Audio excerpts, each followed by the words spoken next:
नमस्कार, तुम्ही बघताय जनहित समाचार यूट्यूब चॅनल। तुमच्या यूट्यूब चॅनलमध्ये स्वागत आहे। बघा आजच्या घडामोडी। मी तुमच्या बाबुराव करी। तुम्ही बघत आहात जनहित समाचार। शनिवारचा खास खबर। समस्त जैन समाज आराध्य दैवत श्री भगवान महावीर स्वामी यांचा जन्मोकल्याणक महोत्सव शनिवारी भिवंडी शहर परिसरातील जैन मंदिरात साजरा करण्यात आला। सकाळी वाजत-गाजत भगवान महावीर स्वामींच्या प्रतिमेचे पूजन करून रथयात्रा काढण्यात आली। रथयात्रेत पारंपरिक पद्धतीने वेशभूषा करून सुमारे 20,000हून अधिक नागरिक सहभागी झाले होते। जैन महासंघातर्फे धार्मिक उपक्रम, महाप्रसाद वाटप करण्यात आला। ठाणे रोडवरील शंखेश्वर जैन मंदिरात श्री भगवान महावीर यांच्या प्रतिमेचे पूजन करण्यात आले।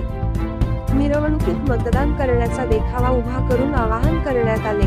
केंद्रीय मंत्री कपिल पाटील, आमदार महेश चौगुले, पालिका माजी सभागृह नेते सुमित पाटील, संतोष शेट्टी, समस्त जैन महासंघाचे प्रमुख मिठालाल जैन, देवराज राका, अशोक जैन, पारसभाई मेहता, प्रदीप राका, जयंतीलाल भंडारी, पप्पू जैन यांच्यासह जैन बांधव सहभागी झाले होते।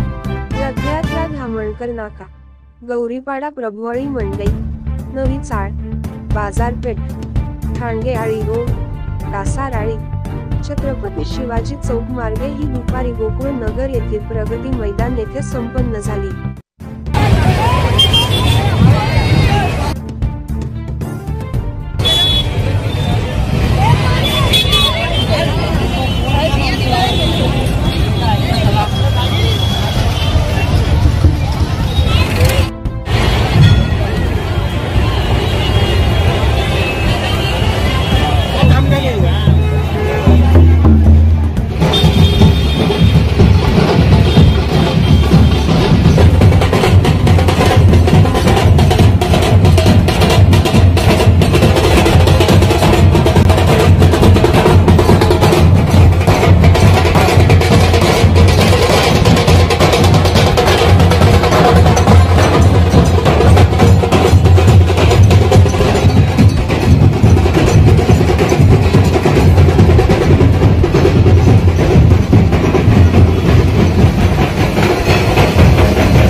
जनहित समाचार न्यूज सत्याच्या समर्थक आहे। जनतेच्या समस्या शासन आणि प्रशासनापर्यंत पोहोचवण्यासाठी जनहित समाचार यूट्यूब चॅनलला सबस्क्राइब करा आणि बेल बटन दाबा। तुम्हाला व्हिडिओ आवडल्यास कृपया तुमच्या मित्राबरोबर शेअर करा आणि कमेंट करा। तुम्ही आमच्या चॅनल बघितल्याबद्दल धन्यवाद। जय हिंद, जय महाराष्ट्र।